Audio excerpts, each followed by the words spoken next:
Ma, ay friend na pala kami. Siguro kilala ko 'to dati,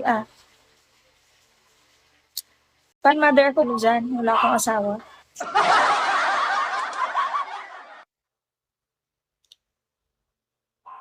May anak na ako pero wala akong asawa. Ayoko na mag-asawa kasi nakakapagod magkaroon ng asawa.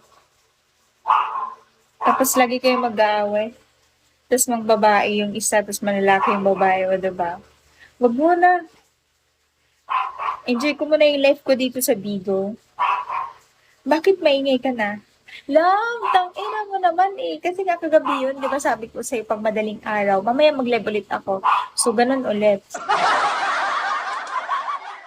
Mamaya, kasi nga, gising pa mga tao.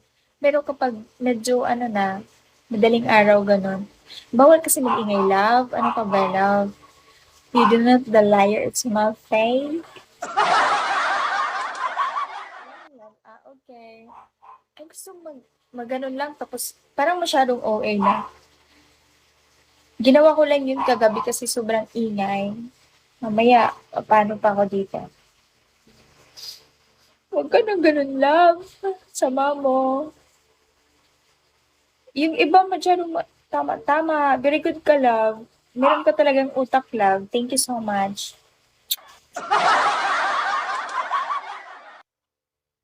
Ako? DJ, isarado mo ngayong ano, dingoan. Ina mo. Hayop ka, Douglas. Yung bagong nag-event.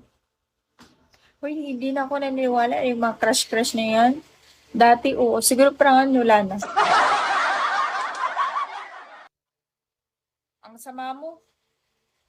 Bahala ka nga. Sige, dun ka sa iba. Nalibang ako. Ako kanina eh. Yawa, ang balaw.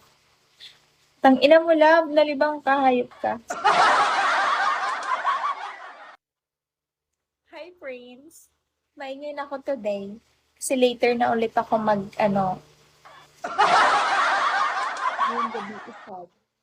Pero, mamaya ulit mga madaling araw, ulan ako ulit boses kasi nga, yun, tulog na rin yung mga tao. 1, 2, 3, 4.